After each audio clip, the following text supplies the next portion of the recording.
Hey, welcome back to the MindShare Podcast. This is where we share strategies and insights to help you work smarter, build stronger relationships, and create the success that you deserve.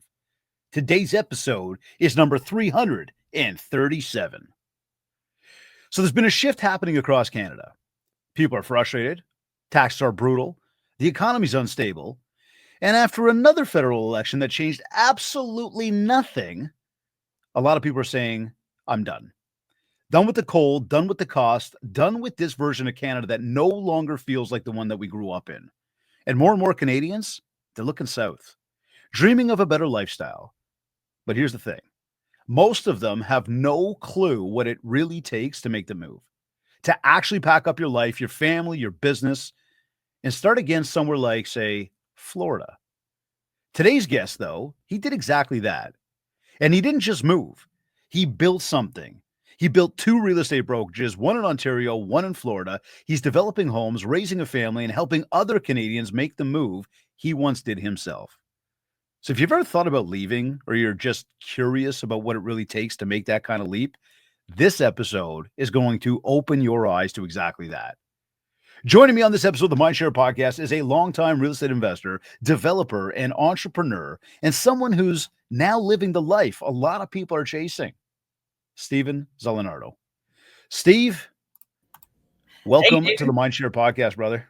Awesome. Thank you so much for having me. That was a great intro, buddy. That was awesome. This is like the most professional podcast I've ever been on. Well, it's nice to hear that. You know, we've had a couple cracks at it, I think 337 times. So we're going to get it right at some point. You know what you forgot in the intro? I've been your client for 15 years. We've been using your program since day one in real estate. And my clients look forward for those calendars every year. You know, it's when your name came up as a suggestion for the show, I thought, I know the name, man. So I should start off by saying a very big thank you to you. Sincerely, it means a lot to us. Really does. I appreciate it. No, you guys do your work. You deserve it. No, I appreciate that, Steve. So, dude, you look Florida. The palm tree in the background, the T-shirt going on, the color scheme. I want to close my eyes and just sort of like look at this. I got white pants on. Yeah. It's not even after Labor Day. No, when in Florida, I don't even know the play on that. Yeah. But man, for those who don't know yet, give us a quick version. How long have you been in the real estate business? What kind of market were you working in here in Ontario before you made that move? Because that's a big move, and I want to get into that even more detail in a moment. Yeah, so I've been in real estate for 15 years, clearly, because this is when we started with your company as well. And we've been selling at a high level out of like the GTA area. So been top 1% in Canada for the last 10, 11 years. We built a small team now, obviously, to operate in my absence, because we have Mike Gaddy now, my business associate and partner out here in Florida, does a lot of the development with me as well. So he's boots on the ground now in Toronto, which again, I still, every morning we it's still a meeting like you would normally have a business. So we're going through it's not like our Canadian clients are stranded. I'm, still involved heavily every day. And then my goal is just to focus out here in Florida. So what we did here in Florida right now is we created the 4 pillars of real estate. The first one is a real estate office. So we have so we trade in real estate. I'm a broker down here as well. Which is hard to do. Clearly, it took some time. I've never opening up a textbook ever again in my life. I got to be honest. So painful in your 40s, right? So real estate office. We do a property management company, and this is obviously to substitute, like when we sell clients homes from out of state and out of country. We have our property management company, so it's a one-stop shop. We don't have to refer them out, so they can deal with us from A to Z now, as we pronounce it in America. And then it's not said.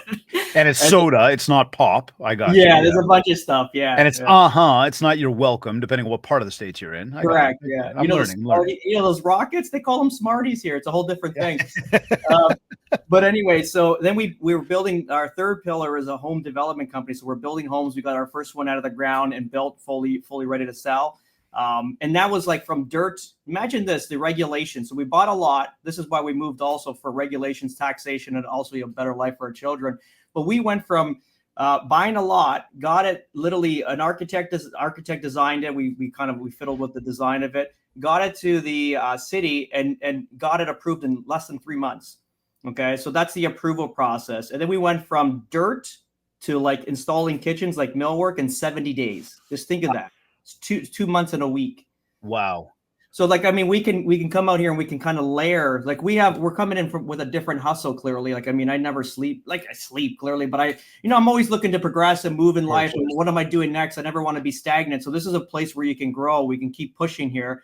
Obviously we can talk about taxation as well. And then the fourth pillar is going to be the last pillar, hopefully, when everything, picks up here too, because we had a transitional year. We're going to open up that fourth pillar, and that's raising capital from up north, like from Canada, like a lot of our real estate investors and people that want to move money into the United States, because we're seeing a big flow of cash. If you haven't noticed, there's the highest migration out of Canada since the birth of the country. So right now there's a lot of money moving out of Canada. So we're on the end of that, where people can't move, but they want to get money out into security. So what we're doing is we're going to create a REIT, basically, where we raise capital. We'll buy the land or buy like multi-purpose units or multi-unit units, maybe flip, turn them over and stuff like that. Even with land, like repurpose it, get it ready for development, and flip it off to a land developer, like someone that's actually going to build it. So it'd be, the 4 pillars of real estate, clearly. So very cool. We're very busy. And then we're raising a family. We got a daughter that's a competitive dancer at a very high level, kicking ass here, like amazing, like so proud of her just to come. So good. How old is she? She'll be a sophomore next year, so she'll be in grade 9. No, sophomore. What is that? A freshman, rather. So, if you look at it, she left. I got to be really proud of her. She left at 10 years old. We left about 3 years ago. Left her high level competitive dance. Left her family, her friends, everybody. She came out here. And, it's a job for us as a parent to kind of push them. And then she felt defeated, and she's like, I'm not going to dance anymore. I'm fine with it. It's almost like she gave up. And I used the old Italian charm. I'm like, I'll drag you there by your hair. You know what I mean? You're going to go there. You're going to dance. Very charming. Yeah, very charming, right? But very to the point. I said, you're going to dance. You got to go out there. If you get butterflies in your stomach, like you still feel it, then dance. If you don't, then don't do it. So we brought her there, and then ultimately she fell in love with it again. Clearly, she's got a really good group of girls now, and she's competing every competition she comes in. If there's 180 to 200 registered, she's usually top 1 or 2, right? So she's wow. Congratulations to you, man. That's huge. Listen, and I want to cover all that, because I think that opens up such a can of worms of different questions that I've got. And that for sure people tuned in are listening to, and they've got, because when it comes to taxation, it comes to children, it comes to the move, it comes to like getting the money down there. There's so many questions, so let's just get into that. Like, what, I guess I want to find out what actually led you to pack up and make that move. So if we go back a few years, I guess there's the simple one, right? What led you to that decision to leave Canada and move to Florida? Like what brought you there? What's our goal as parents? David, I think you got to bring it back to that, because everyone just looks at sunshine and making money. Our goal as parents is to better the next generation. If you want to get some real emotion behind it. Yep. So my goal as a father and my wife as a mother is to give our kids a better life than what we had. I mean, that's the goal. My parents immigrated to Canada in 1968 from Italy. They didn't leave Italy for Canadian culture, food, nor weather. I mean, that's all left in Italy. They went to Canada for economics. So when economics is leaving, I mean, I'm going to simplify. When economics is not there, I don't see the future. So I saw this in 2015, to be honest. I called this. I said Canada will become a big Montreal, which is basically based off a European state, which we're currently at right now, and going down. So this is what we looked at. I mean, Florida's attractive, the weather, the culture, I mean, the atmosphere, it's beautiful, but also it gives them a good head start. Like right now we live in Estero, Florida, which is adjacent to Naples. It's basically living in Canada in the 80s. It's safe, secure. Everyone says hi, respectful. They don't even swear. Like it's like we're not used to. I have to like clean up my act down here, and I'm a pretty decent guy.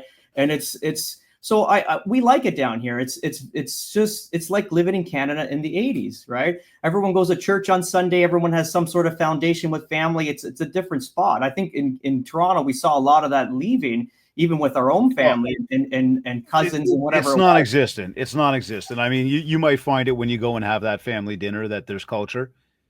The minute you step outside, you could say it's incredibly multicultural, that we've completely lost an identity as to what it means to be Canadian and what this place looks like. And when you go outside, it is not safe any longer, and everybody's doing their own thing, and nobody has, much respect or care for, thy neighbor.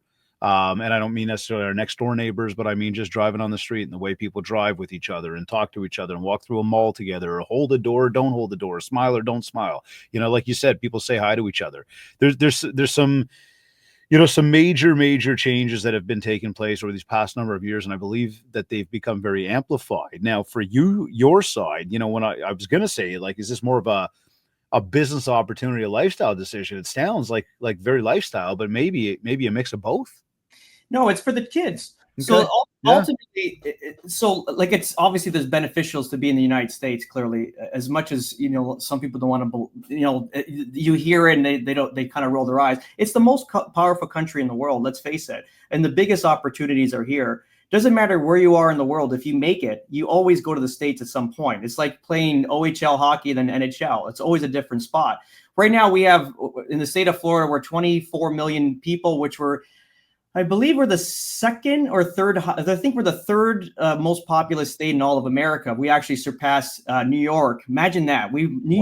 New York as a whole, we passed them in GDP per capita and also GDP growth and money and everything, and then ultimately in population. So we've surpassed New York. So there's going to be a bright future here. And what we like also, when I said as a businessman and also as a father, is number one, my kids can get into college, like they call university college down here. So they're in college. Let's just say if my son wants to be an engineer, he's got 50 states to choose from that are equally as good as the next. You know what I mean? Some different in politics or whatever, but there's opportunities in every state. Which is, if you look at Europe, it's basically, those are all different countries, but it's Europe, right? In America, it's the same thing. It's one nation, but ultimately they're all different countries, but it's united. So it's the same currency, same rules, same federal government. So my kids can get a job in Pennsylvania building bridges if he was an engineer. Nico or Selena wants to dance in New York, whatever she wants to do.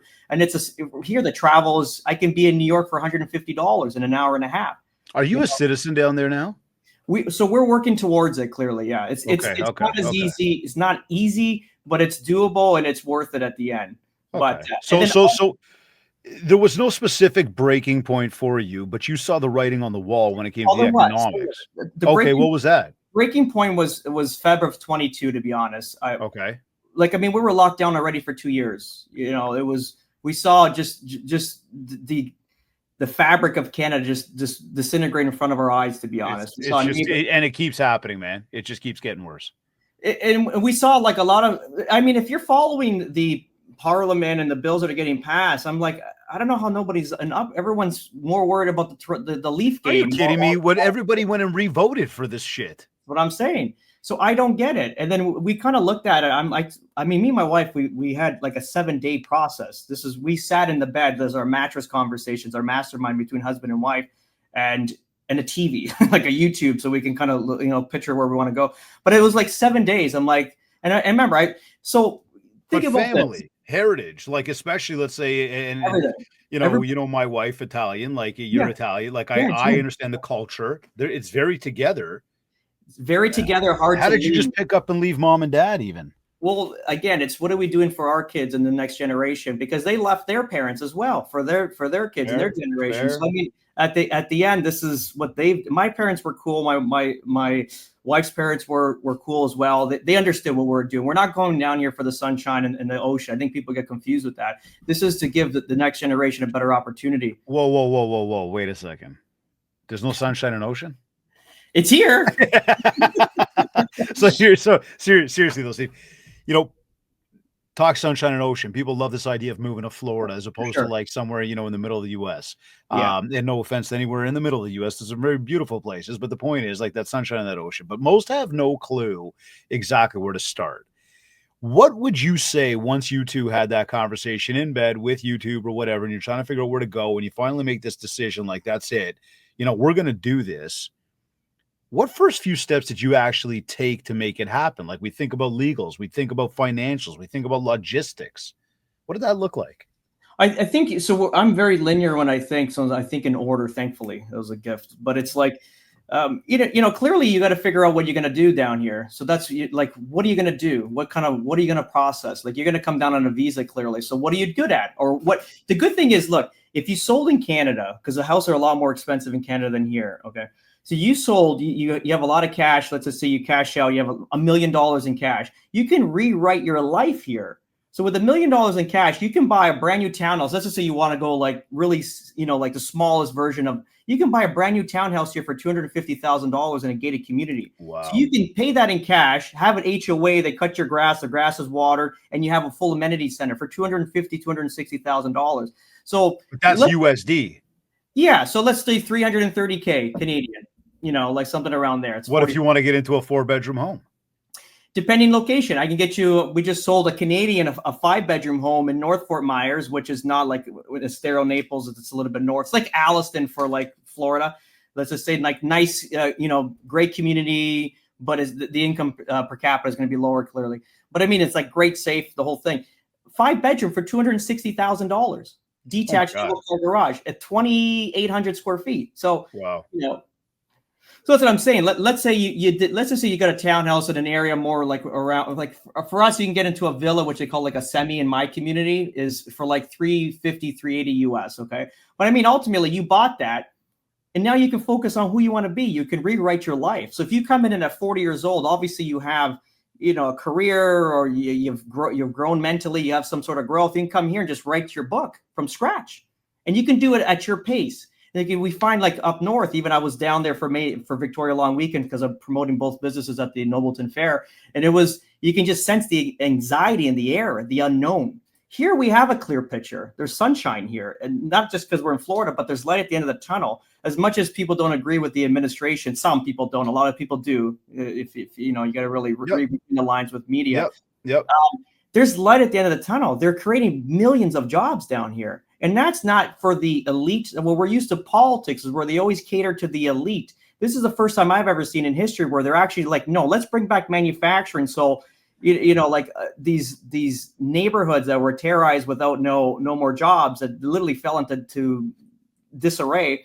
You're bringing those jobs back. These are going to be high-paying middle-class jobs that are going to bring society back to these communities. And what are they going to do with that money? They're going to buy in Florida because they're cold in Michigan, right? So right. Just look at the future, right? It's very nice. It's nice. Okay, so here, talking to that, then what did you get wrong, or what did you underestimate at the start that you wish you knew before making the move?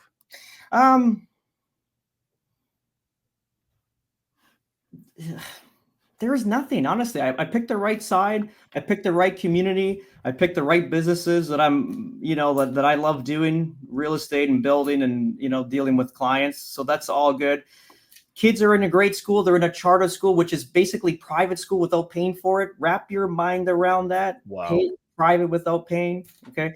My wife's assimilated quite well with all the ladies at the dance school and the school, so I don't know. I think the only thing. Okay, sorry, there is one thing.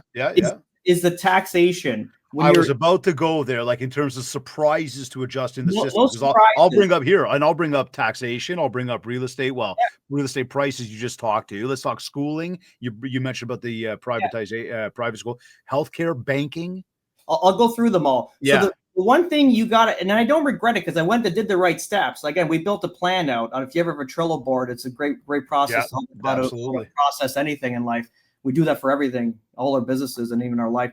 But anyway, so if the problem is the accounting firms. We've hired 2 big accounting firms and they both quit on us. So like $30,000 of nothing. Like it's like criminal. I don't even know. There was nothing to show for it, And now we have another company now, and it's like we're at the tail end, but taking way so long, like 6 months overdue. Like this is nonsense. So that's the only thing. If find yourself a really good accounting firm, someone, I don't know if it's going to be like somebody that's going to cater to you. Pay them up front. I don't know what it has to be, but that's the only. Is this to figure out how to get your money from Canada into the United States? No, because look, we had a lot of investments. We sold a shitload of investments in 22. We just didn't sell our primary residence and we moved. We came from a career where I was making $700,000-$800,000 a year in commission. So it's not like I left like nothing. And then also we had about $8 million in real estate. Like we woke up 7 days after this initial start and just like I'm going to risk my career a bit. The year that I planned for this, a year before we left, was the first year in my entire life I was not worried about money. Imagine that. You worked your whole life. And I've worked 2-3 jobs my entire life. I got to be honest, since I was a kid, just to get to a point where I was like, I can actually take 2 days off during the week and go not for it. worry. And not worry about Yep. the attendance. You know what I mean? That was the first time in my career, and it's like I finally made it. Like, and now it's like, and then you decided to move. And now I just put myself into chaos because now Holy we're on the aggressive part. Before we were good on the defense and the whole thing, but now it's like we have to build businesses, so there's a lot of capital out invested. But that's it. I think it's not so. So if you're going to get the taxation, it's more so we had a lot of properties that we had to liquidate and a whole bunch of stuff of that. So and multiple corporations, layers of corporations, a little complex, but we're small. We're nothing big. Yeah, so that confuses the shit out of people in these accounting firms. But if you're selling your primary residence and maybe an investment property or not, it's going to be very easy. You won't even pay any egress tax on your primary residence because it's primary. You only pay the egress on on assets rather. Okay, so sticking to that for a second, if you do have a corporation up here, you're saying that makes it more difficult to move it down there? You got to be careful because of double taxation as well. Again, I'm not a licensed right. An accountant, but per se, but I can talk to you on a level, but don't take advice. Always check in. Yeah, no, of course. You got to be careful because like an Ontario incorporated and then an LLC down this way, you got to be careful because you're going to have to, if you're going to move to the States, you're going to have to claim yourself as a tax citizen of which country now? Out of the country for 6 months, you're a United States tax citizen. So now you got to be careful how this interacts going back and forth, especially if Canada's making all the money, which is clearly right now in our situation because we're on the offense here. So there's ways around it. We're doing our webinar again. I got to message Jen actually, and we're gonna have the accountants on. So the guy that structured my LLCs and GPs and LPs, because here's like a whole different structures, is how we coordinated it. Because I have it on my board. It's such a beautiful, it looks like a piece of art to me. It's like, it says Canadian individual, 100% shareholder of Zalunardo Holdings LLC. And then it goes 1% general partner to Treviso Capital Limited. And then 99% limited partner from Canadian individual into Treviso Capital. And then we break off into little parts where it's like 100% shareholder into little, they call them containers. So these containers is where we stick all our investment properties in. So if one container fails, guess what? It doesn't affect the other containers. Yeah, so it's a beautiful, like very elaborate system. It's gorgeous. It's a piece of art, to be honest. What about, how have you found about the healthcare situation? Yeah, healthcare was, obviously it's worrisome because we're always used to like just walking into a hospital. Mm-hmm. So what we have a family of 4 clearly, and we're paying $1,000 a month just for a family of 4, and we got full benefits and everything. I think if we wanted dental and eye, it was an additional $400, which we don't need. We do dental in Canada, and we come back, we do a cleaning. We have a Nobleton. We have a great friend that owns a practice there, so we just do everything there. It's pretty much $1,000 a month, and that's what it is. But remember, we don't pay any state income tax. So I was about to say, so even though you're paying $1,000 a month, you still have more money in your pocket regardless. Yeah. Sorry, go ahead. Yeah, you definitely do. You're just paying federal tax and no state income tax. Right. Now, even with the property taxes, right now we have a little bit of a problem with property tax. They're quite high here, similar to Toronto around. But ultimately, they're trying to find a way to kind of subtract it. The Governor DeSantis wants to eradicate it, which it's not going to pass that. But if they can take it down 20, 30 points, or how they assess the property rather, at a lower rate, how we do it up north. I remember my house in Nobleton was assessed at $2.4 million, and we were paying taxes on like $800,000 or $900,000. So it was like, let's say, $9,000 a year in taxes. But if it was assessed at that 2.4 range, it'd be like 30 grand, right? Of course, Yeah. a lot more. So, okay, so some differences there. Healthcare, we talked to schooling. You've briefly mentioned some great schools, taxes. Are you finding the opportunity is greater being down there just in terms of dollars and the ability to make money? Do you see a big difference, or is it, hey, you still got to get up, work hard, and naturally you do. But do you find that things might come a little, I dare I use the word easy? Listen, you gotta work. It's a working country, and Yep. this is why it is the number 1 country in the world. It's no doubt. You got to get up and work, and the people that don't do anything. So it's like Toronto's the same thing. We had so many people around us that I would be cold calling 2-3 hours a day when I was a real estate agent. When I'm still a real estate agent, when I was actively like prospecting. And that's how I propelled against my competition or the people in our office, our colleagues. Of course. So that's the same thing with here. What are you doing with your time? But what I found is like I feel like wind in my sail, if that makes sense. Yeah, like that totally does. A push rather than being like forced going through a gale of wind, like I felt in Toronto. Yep. Every time we did some sort of an investment, I was treated like a criminal, like in the sense that the mortgage agent, how many rental properties do you have? Oh, the lawyer, you can't do this. It was always like friction. Here is like, no, you're going to stick it in this company. You're going to move it there. And this is how you don't pay tax. It's like, also, even for investment's sake, look how beautiful this is. Like, I mean, how do you build a proper country? You give people opportunity to do more with it. People want to work, So let's look at investment property. So let's just say, for example, mom and pop buys, like a small time investor buys a single family dwelling, a townhouse, let's say for $260,000. Okay, great. He holds that for 5 to 10 years, is worth double the money. He's got a ton of capital in it, like a capital earned, like an equity rather. He can move that 100% capital out with no taxation, as long as he moves it into a property that's similar or in like a higher equivalency rather. So let's say that's a townhouse into a single family dwelling, and then he holds on to that dwelling. That dwelling, he moves that money into like a block of townhouses. So then you pay zero. It's called a 1031 switch, where ultimately you can move all capital 100% unaffected and pay no gains on them right into the next property. So this is how you're going to build growth, and that's why you see the multitude of people that own doors here, like they say doors. Yeah, like I get it. 200 doors. I just got off another podcast. The guy has 400 doors. Like how? I can't even wrap my mind around it. But now knowing the system and the opportunities, because I don't have to do it in my backyard. I can go to the Carolinas. I can go up to Ohio. I can do whatever I want. I'm in the country where I can move around. Yeah. So did you winning the sales? Let's just I like that. So as you look at that, where there's some big sacrifices outside of leaving family, that even your family had to accept. I mean, the kids moving away from friends, moving away from again family members, established lifestyle. I mean, what was that like? Because I think that I think on a very personal level, if I'm looking to make a move, I'm thinking family, siblings, loved ones, friends. I don't know where I get my hair cut. Like that's a joke, but you know what I mean? Like little stuff. Yeah, I mean it's difficult. Or big stuff, I guess. Never mind. Yeah, it's comfort level, right? It's also that's a little bit of complacency as well when you feel like you're tied. Fair.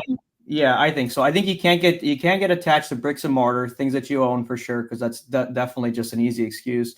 And then, I mean, friends and family members, they visit you more out here than they did in Toronto. Sure, man. They want to be there. I was going to say, like, talk to me about the lifestyle out there, when you talk about day-to-day life versus being back here in Toronto. Well, let me just backtrack on that. But so even when we lived, like let's say in Nobleton, not too many family members would come out and visit, or friends. It was always special occasion stuff like that. So the visiting slowed down. But after we moved out to Florida, you're getting people that actually want to spend time with you. And when you spend time back in Canada, it's more quality time rather than if you're forced to be in an area for a certain amount of time. So anyway, and then at the same time, you're out here, you simulate. So you got to remember, Florida, when we picked it why we picked this over Texas, to be honest, is because there is no real Floridian. I mean, there's a very rare. Everyone's an expat or from a different state. So on my street, there's 11 houses. Everyone's a different state.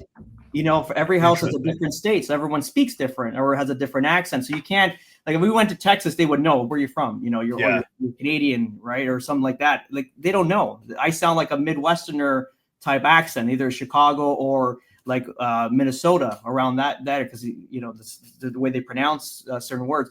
But at the end, it's nice to be sort of like flying under the radar, so we can kind of focus on what we're doing. And then obviously we want to penetrate the American market. I don't want to be known as the Canadian or anything like that. I just want to be known as the guy that gets the job done. Yeah, and that's where I don't want to be singled out for anything. So it's very easy to do that here in Florida based on the multiple states that live in these areas.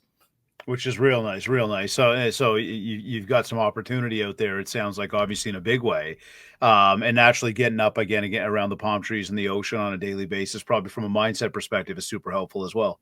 Oh, by far. Yeah. By far, it's again. I like I have some sports cars and stuff like that. So I love. I'm a huge car fanatic. So I mean, when you get to wake up on a Friday and you're like, doesn't matter if it's in December, January, February, you can jump in your convertible or jump in your 911, just you blast it to work. You're going to work. You're doing your job. But how you Beautiful. got there, you see the sunshine, the music. It's different. It changes things, eh? 1,000%. I think calming. I'm in the best physical shape of my entire life right now. It's true. Beautiful, man. So good. What communities? I think you and I very briefly off air before we got on the show, we're talking about that. But what communities in Florida would you recommend to Canadians who are looking to relocate, especially families with young kids? Like, where would you suggest that they go? The East Coast is going to be busy, right? It's more of a metropolis. South Florida, which is Miami, again, it's different. It's got a culture. That's very Hispanic as well, just to say that. Beautiful, but very Hispanic. I think, to be honest, we looked at it. Some people say Tampa, Orlando, St. Pete, those areas, or Sarasota. I like our area. I got to be honest. I think, number one, weather-wise, we're in subtropic territory here, so we have the warmest weather in the winter. You got to remember, if you're in Sarasota, Orlando, or Tampa, let's say we talk about the West Coast, you're 14 degrees Fahrenheit difference in the winter, which is 7 degrees Celsius. So if you look at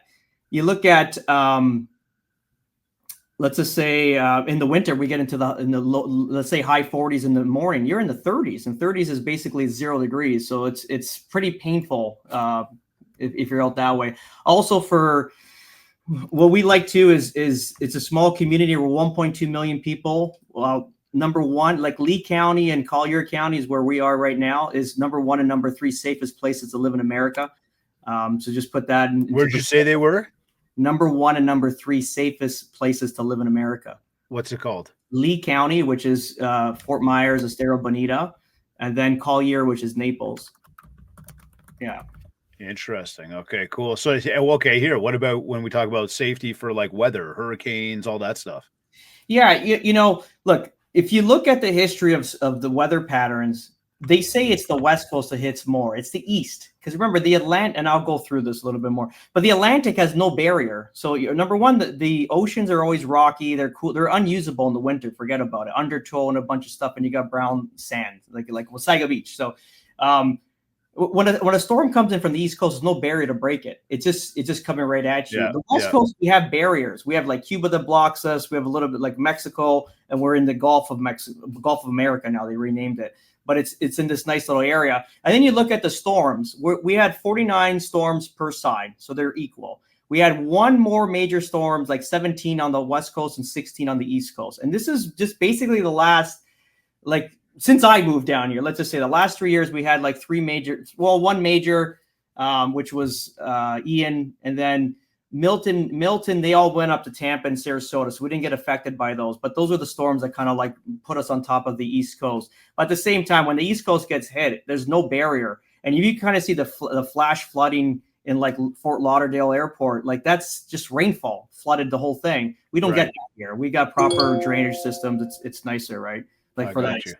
So for storm rise, remember the communities that we sell, I wouldn't sell them if I wouldn't buy them myself. So where we're located now is 17 linear miles from the ocean. So we're in a spot where number one, we're 8 meters above sea level, which is 24 feet, which is Mount Everest for Florida. If you know, Florida is very flat. So we're in a good elevation site. The areas are engineered brilliantly to get rid of water real quickly, because they have all these man-made lakes that kind of interconnected with lakes. So once one fills, it'll start filling up the next one and ongoing, and then it'll run it off into a drain area. And also the windstorms, obviously the hurricanes bring in 140 to 160 mile per hour winds, which are insane. And if you kind of put them into it's 240 to 230 to 260 kilometers an hour winds. Wow. The houses, again, I got an engineering background. If you see these houses built, and again, I come from construction, so I can understand these at a very high level. They're basically building bomb shelters, wow. I would be more terrified to be in Canada to have one of those flash tornadoes like that they had in Angus and wiped out a whole community. Because those houses, remember, in Canada, the brick is a facade. It's got no structural integrity to it, basically stapled to the wood. So here it's we're made out of concrete block, but we have rebar that's tied into the slab on grade, which because that's no basements out this way.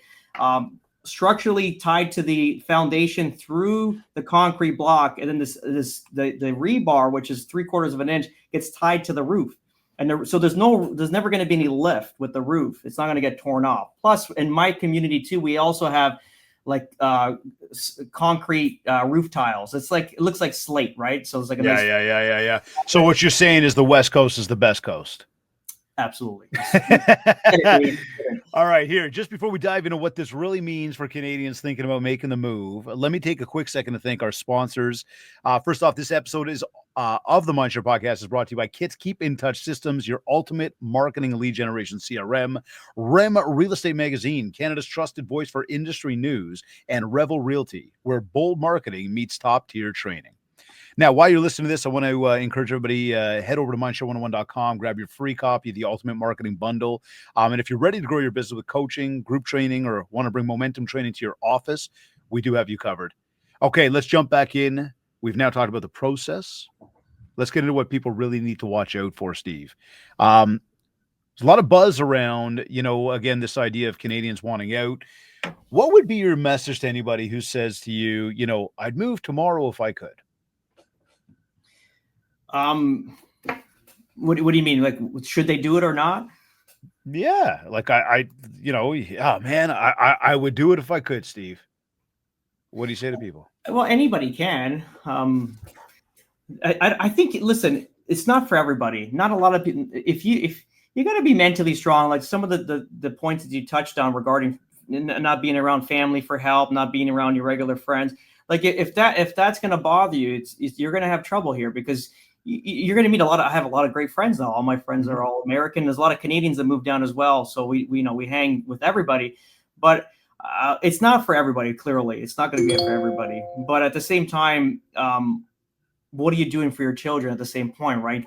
Are you going to muscle up for them to give them a better future? I think that's how you got to look at it and have that keep that a strong mindset. It's like, am I going to do this for my kids? Like, am I going to? You are 1,000,000% convinced that this is better for your children than being up here. Yeah, for sure.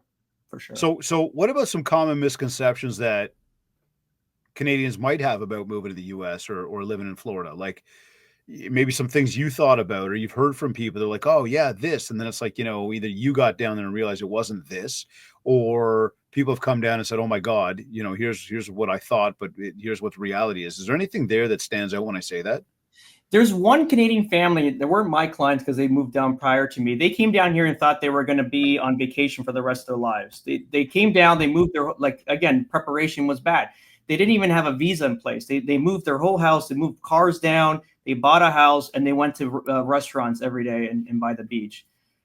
6 months later, you got to leave the country. So now they planned and they have no visa attached to it. So they went back to Canada, and then they couldn't get a visa at that point because they've spent all their money on nonsense. So they had to sell everything and move back. But that's a failure for planning.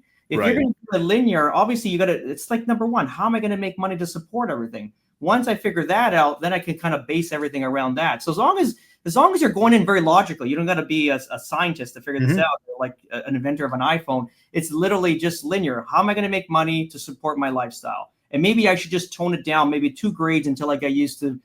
That's what we did. We basically toned it down just to kind of figure out like just the lay of the land. Is there any surprise expenses going forward? Again, you just got to be conservative with some of this stuff, right? But other than that, no, like everything else is good. It's exactly what I envisioned, because my goal in 2013 was to move down here for 6 months out of the year because of the weather. I could never adapt to Canadian weather. I got to be honest. So it was like 6 months in Florida or 4 months in Florida during the cool seasons, and then the rest of the time back in Canada. So it's paradise. Nothing gets old here. The beauty, the cleanliness, the roads are maintained. There's no chewing gum on the floor. There's no cigarette butts. It's like it's literally a simulation of beauty. Every day, it's just incredibly gorgeous. Which sounds amazing. And I mean, we keep coming back to this thing about children. That was your real driving force. What would you say really makes it better for the children? I think for the children themselves, number one, they feel like they're part of something bigger than them. I'll talk on a few points of this too. What do you mean by that? So number one, like culturally, the Americans are very patriotic, right? So my son, and I'll give you an example. Again, we're born and raised in Canada. I barely know the national anthem. It wasn't something I remember we used to do it as a kid, and then they wiped it out at some point. We didn't do the national anthem. It was just weird, right? Here it's mandatory, hand over your heart. So I bring my son to mandatory. Everyone does it. Just wake up, you do it, So literally, I bring my kid to I give Nico, my son. He's like 8. You bring him to a hockey game this year, and I'm not aware of what happens every day at school. My wife's more in depth with that. But the national anthem came on. He's got his hand over his chest and his hand behind his back. It was beautiful. So he's got something that's bigger than him. Religion, again, I was spiritual, if that's a word. I've always believed in something higher than myself, honestly. But coming down here, we're Catholics, so Christianity is celebrated in a sense that every religion is, to be honest, doesn't matter what you are, but ultimately it's respected. So my kids are pushing me to go to church now. And I'm like, I'm not going to say no. I'd be an asshole if I did. I'm like, okay, we'll go to church every Sunday now. Let's go to, and it's painful for me a little bit, but I mean, I'm doing it for them to, it's like, that's great. They got foundation. So they got patriotism and they also got religion. They got foundation that they didn't have in the past. The kids are all the same like that. They help each other out. It's a different way of Canada in the 80s. That's just what it is. Yeah, no, you were saying that before. Yeah. So are there things that are there things that people absolutely must have in order before considering a move like this? Like you mentioned about, talk to an accountant. You mentioned about have a plan for how to make money. I mean, it sounds very logical, right? Like if I'm not going to be able to make money, why would I up and move my world and go down there? Absolutely. I mean, I'm going to say that that's number one. Before you do anything, especially as a, somebody who's running a household, to just sit there and say, yeah, we're going to make a move because it seems like, sunshine and beaches and sand and all palm trees and all that. It sounds beautiful, but there's realities to, dollars and cents and what makes the world go round. Like, what would you say people must absolutely have in order before they make a move like this? I think it's just number one, mentally prepared. I think you got to be mentally prepared prior. You know what you're giving up and knowing what you're going into an unknown. I think mental preparation is going to be your biggest thing. I was just going to ask you about mindset on that. Yeah, sorry, keep going. You need the mental preparation prior, and the next thing is just your visa and what you're going to do. That's it. Well, I wanted to ask you about that. Is it hard to get a visa, or is it how easy is it to get a visa? It's not difficult. You can get a visa quite easily, right? But it depends what you want to do. Like some remember what you do for your what you apply for your visa is what you have to do in the country. So you can't like come in and buy a power washing company and then you're selling real estate. It's not going to work, right? Right. So ultimately, yeah. So you gotta come in on your visa, but you can do anything. You could we have friends that are opening up to the tech companies. I opened up real estate. I got another guy that came down working for a company. If you can work for a company, it's going to be the easiest, clearly, because they're looking for like highly skilled people in different trades. I got another one opened up a landscaping yard, rather, with dump trucks and all that. You pick up your mulch and all that. So they're coming in different multitudes. So another one on construction, painting. Another one came down an electrician, big guy, good friend of mine too, lived a few doors down to me in Nobleton. So he came down as an electrical contractor as well. And you know what? Just for example, look at his growth. He's got a big business, 30, 40 employees up in Canada. It came down here and worked for one of the largest builders in America and roughed in over 200 houses, like for electric. Like that's huge. That's like, anyway, so that's pretty much it. Your visas will come in easy. You just got to plan for how you want to stay in the country. That's the obviously the end goal is to green card and citizenship, right? So, right. And then what paves the path for that? Is that revenue? Is that income? Is that paying taxes? What how does it take? I mean, if we say we're going to go get a visa, so you apply to get a visa, how long does that visa take? Your visa, like let's say you came in Kits South, Kits Pack South. You're going to probably come on let's say you did. I'll just make it easy because the L1A is probably what you would have come in on. Again, I'm not an immigration lawyer. Yeah. I've been talking about this for 3 years now. So like an E2, let's say you came in on an E2 investment visa and you're building out, Kits South. That's all you're basically. You're going to invest about $100,000, $80,000 to $100,000 US dollars. You're going to have two salaried employees. So that basically gets you in the door. So however you spend that $100,000. Yeah. Well, you got to file clearly. So you're gonna contact an immigration lawyer. talk to the immigration lawyer. You're going to build your business. You're going to have a business plan ready clearly. So when you do the submission into the U.S. consulate, that they can review everything. So how much money you spent, where you're going to be located. They want to see pictures of your office clearly, the salaried employees that you have on staff, and then that's pretty much it. Then it'll take like 3 months to get it to the submission portion. Then it'll take probably another 3 months to get reviewed. And then once it gets reviewed, you're good to go. But what we did too, but even before our visa was approved, we came down regardless, because we submitted in May of 22. And then we officially unplugged middle of October. There's probably Thanksgiving weekend. We drove down straight. The same year. 22, yeah. So you just drove down. What'd you do? You rented a condo? You had an apartment? You bought a house? No, we had a few properties already. I bought one not knowing I was moving to Florida. Like it had like literally 14 days. We planned on 14 or 15 days before we made a decision to move down here. I bought a house just for investment's sake. It was like God's plan, right? It was like the connecting the dots. So by the time we got down here, the house was already complete. So we just moved in there. I had it furnished prior to us getting down. So we just kind of slipped right into that. And then we bought another house in July of 22. And we just waited in the Fort Myers house until the Estero house was built, like our house we live in now. So, yeah. Very interesting. That's pretty much it. You come down an E2 and that's it. Then what you're going to do is you're to get green card after, you got to create, you could do one of two ways. One people do like an EB5 regional, which is basically an $800,000 or $850,000 investment into, and it's basically like a REIT. They're using this money to build in like undeveloped parts of the US and then automatically get a green card after that in like one to 3 years. Let's just say that. So that's one way. It's an easy way if you got the cash. And then also, like if you're going to do an EB5, like a normal one, it's like building your business. Let's say Kits gets up to, it's popping. You got 340 million people. You can do whatever you want out here. You need 10 employees. So if you have 10 salaried employees, minimum 32 hours each, you're good to go. And $1.05 million invested. So you could have invested that into whatever you want, right? Like whatever you invest in your business, Mm-hmm. right? You can be part of your commercial building, whatever it is going forward, the prints, the press, whatever it is, right? Yeah. So that would be another route to do as well. Yeah.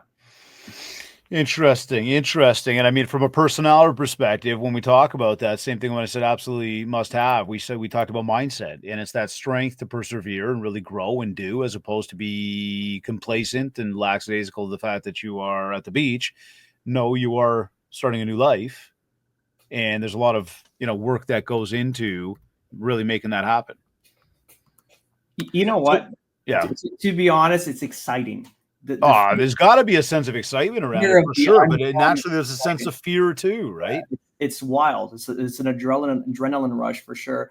And just remember this: like we're not at the beach every weekend or every day, but the reality is like this Saturday, like we worked hard. Let's go to the beach. We'll go watch the sunset. It's 30 minutes from my house, and it's like calm driving, like 60-kilometer-an-hour drives. Like just little side streets. You get to the beach, you set up. You watch the sunset go down. You take pictures. You jump in the water. Water is warm as hell right now. It's like you get to work hard, but you also get like unwind like you never could before. Let's say up north, you worked hard, and you went home with that anxiety. You couldn't kick that anxiety. Even if I'd work out like crazy, I would cycle, I would run. I couldn't burn that anxiety out of me. So are you saying that's just environment? Yeah. Or is that like the economic state of everything? Oh, I think that's environment. This is when we talk about health. Like, I mean, I could never burn the anxiety out. And then here it's like, I can go for a run, I burn it out. I can go to the beach, I burn it out. I go for a drive, I burn it out. I can burn anxiety so quick here. It's literally, it's always like easy to discard. And we're under a lot of pressure clearly because we're running multiple businesses both sides of the border. Most I've ever been. I never wanted to have a complicated life like this. It wasn't the plan. The plan was to retire, 50, 55, have my assets kind of pay me to kind of live. That was the whole goal. We were on track, but it is what it is. Yeah. No, so here. So what's the one thing you would have told yourself before moving, knowing what you know right now? I think it's just the accounting. The accounting, yeah. Okay. Yeah, no. Other than that, I wouldn't have brought my furniture down. I think that was a waste of time and money. Yeah, like that was dumb. Yeah, we had them in storage. We had nice like dining room sets. Who cares? Like buy everything fresh, and that's it. Should have just sold them off in Toronto and be done with it. Yeah, I think that's it. Don't, if you're gonna move down here, don't bring your furniture. Just sell everything at a cents on the dollars, and then unless it's important stuff. But I mean, ultimately, yeah, not worth. Start fresh. Yeah. Do you ever regret leaving Canada, or maybe on the flip side, do you wish you had made the move sooner? I think the timing was perfect, so I don't think I would have done it sooner. Do I regret leaving? No. I can't come back. It's very difficult even to travel back now. Why is that? I think it's just,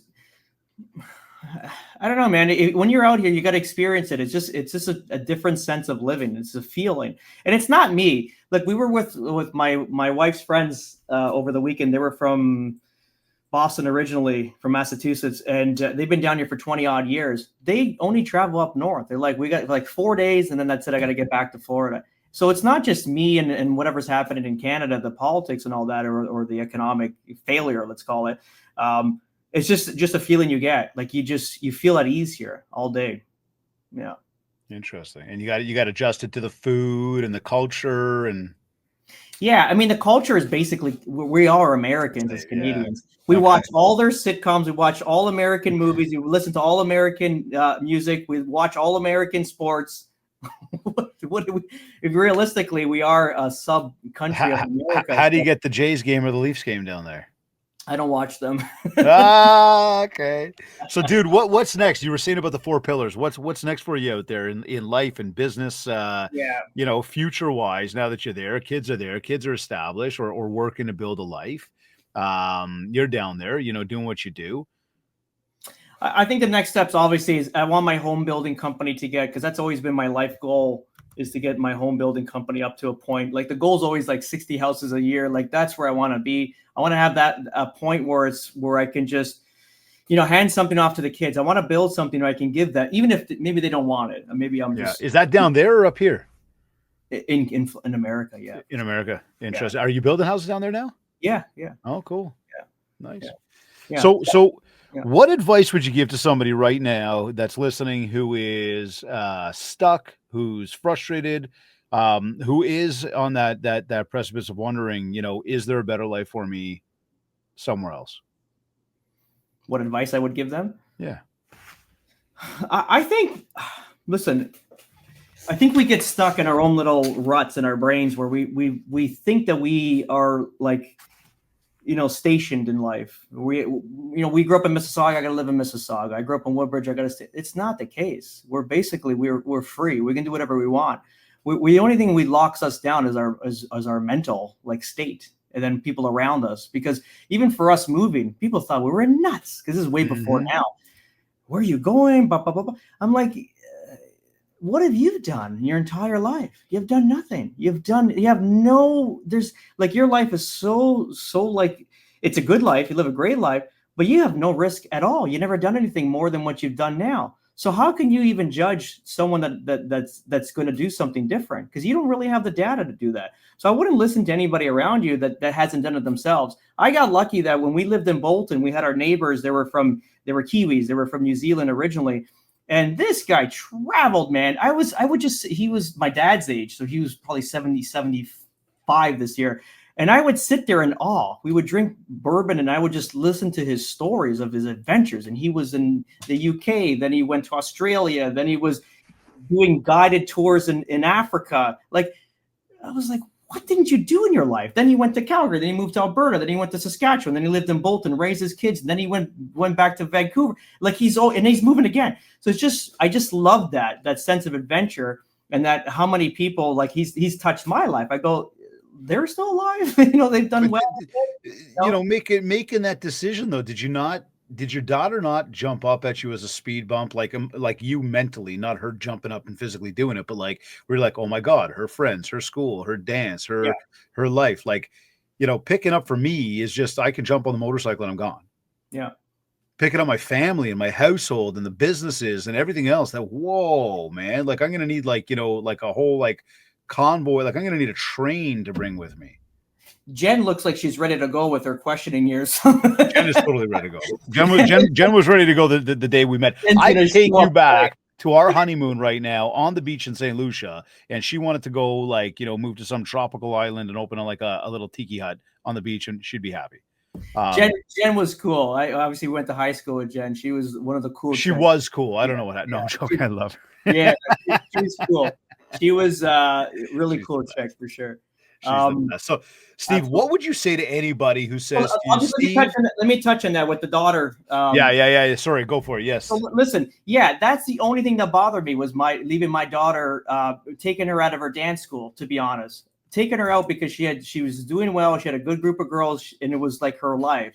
And that was, for me, that was the only hard part, not leaving family, friends, and everything else. But you know what? Thankfully, I did. That school pretty much fell apart. It's gone downhill. Okay. And now she's thriving with a whole new set of girls. So if I didn't make that move, she wouldn't have thrived as she is today at the level. Right. So we always look at things, like this is it. This is our little nest. We can't get anything outside. No, there's so much more to the world, right? So if I didn't make that move, she would have been stuck. Also, the schooling system, I'll touch on that quickly. My kids were always in private school, not because they were better than anyone else's kids. I just wanted them to have a better education than I did. You can ask Jen what a shithead I was in school. I wasn't a good kid in school. So I wanted them to be better than me, have more, more well-read, university, the whole thing, right? So I worked hard to put them into private schools. That was the whole point of this. So again, spending 10, 15K a kid per year. I get them out here to our chartered school. We had to get them tutors to get up to speed with just the chartered school because the education level was so lopsided, where Canada was actually really behind than, let's say, the U.S. And that was if you look at back in Canada, we always thought that the Americans had lesser school system than the Canadians. We always thought we were on the other side of that spectrum. No. We're on the opposite end of that. Because I noticed that now when my kids get back to Toronto, they're communicating with their old friends and stuff like that, or what they're learning in school, way different levels. So that's for the mothers.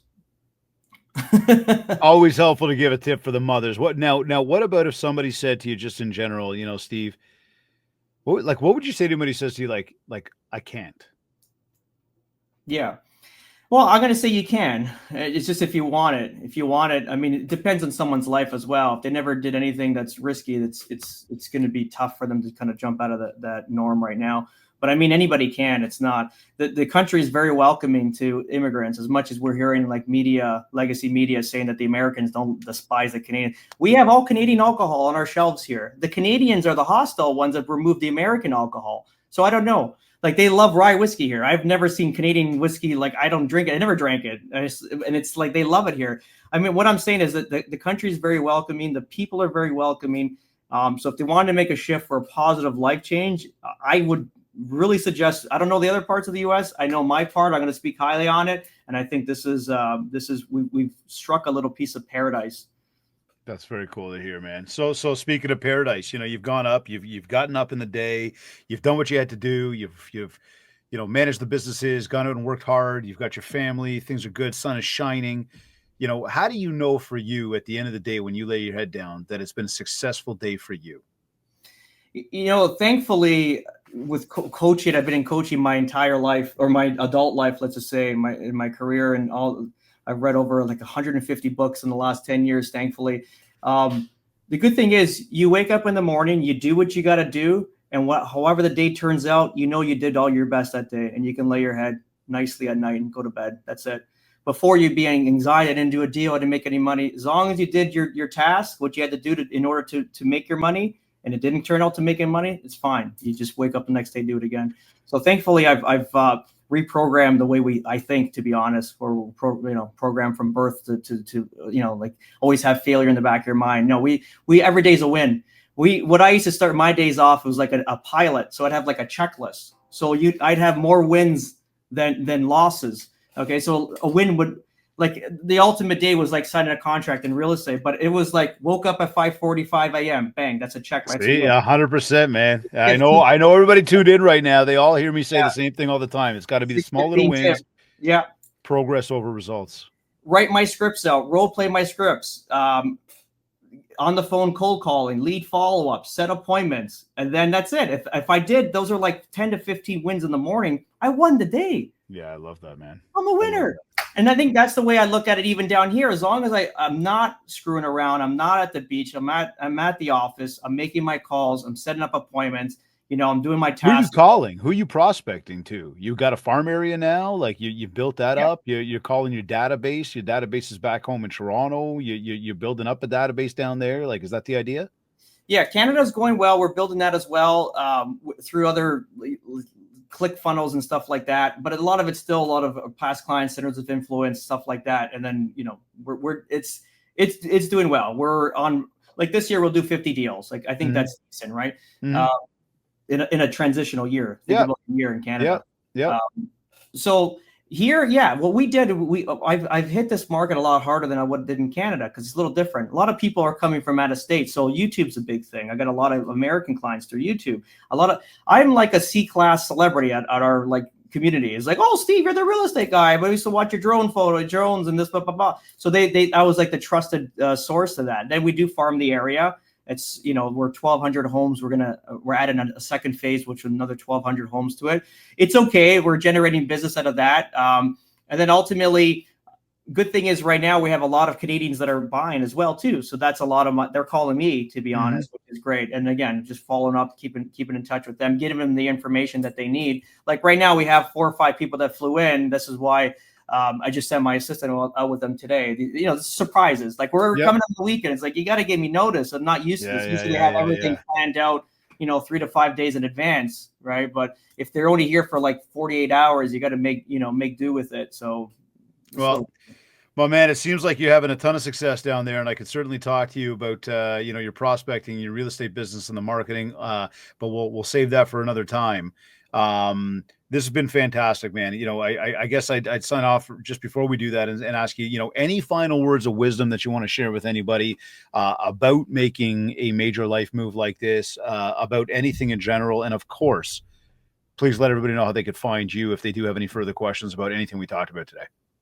Yeah, I would say if I want to leave off with anybody, I just want everybody to know that they just need to believe in themselves and do what they want, not to be tied down by other people's negativity or comments saying you can't do it. Anybody can. I think you got to have that will and do it. And then ultimately, I mean, the socials, you can find me, Steven Zalunardo. You type it into Google, it'll be all over the place, YouTube, and then also Instagram. That's pretty much it. Yeah. Steve, it's been amazing, man. Very insightful. It's a quick hour spent as usual. It goes by very quickly, but I think we covered a ton of ground today. On that whole topic, as we've mentioned, about how Canadians are relocating to Florida, between the real estate, between the lifestyle, between what people need to know. You've certainly been a wealth of information today. And I know you got a lot going on over there, but I thank you very, very much for making the time to join us, to give us the insights.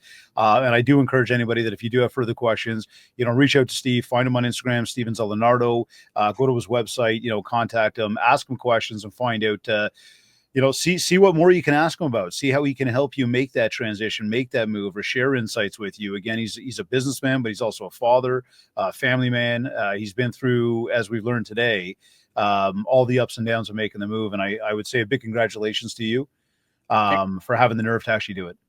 Thank you. I appreciate it, man. That's coming a lot from you, buddy. We need a kits down here, man. I'm trying to find one. I don't know. Listen, we're going to take more of this conversation. We'll continue it off air. Seriously, because I think there's huge opportunity, and I think I saw Jennifer's bags already packed last night. So she's the client that just landed. Yeah, she's the one, eh? Steve, buddy, this has been amazing, dude. Thank you very, very much. God bless. Ciao. All right, my man. Later. Look. A lot of people are talking about leaving, about starting fresh, about chasing a better life. But of course, fewer are actually making the move. And fewer are building something even after they do make that move. And Steve's not just living in Florida. He's building in Florida. He's growing in businesses. He's helping families.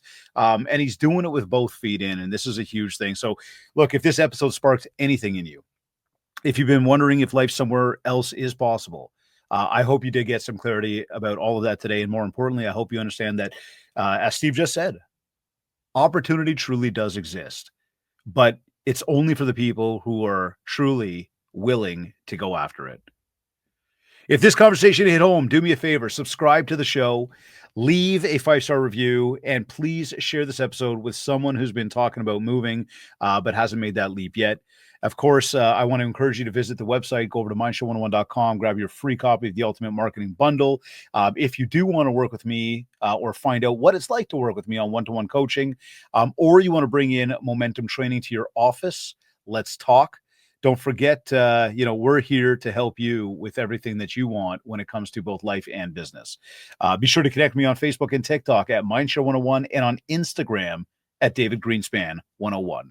For any inquiries, just get in touch with us today. I want to say a big thank you to Kids Keep in Touch Systems, REM Real Estate Magazine, and Revel Realty for their continued support as sponsors of this show.